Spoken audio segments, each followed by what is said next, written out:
कहता और बाद इनका डांस देखियो तो पिया बा जात बाड़ा पुलिस के मोहलिया में पिया जात बाड़ा पुलिस के मोहलिया कुछ ले ले आईहा ललका रुमाली कुछ ले ले आईहा अम्मा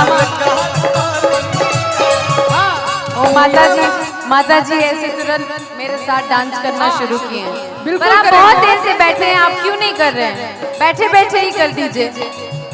तो पिया बा जातू पाड़ा पुलिस के मोहलिए में पिया जातू पाड़ा पुलिस के मोहलिए कुछ ले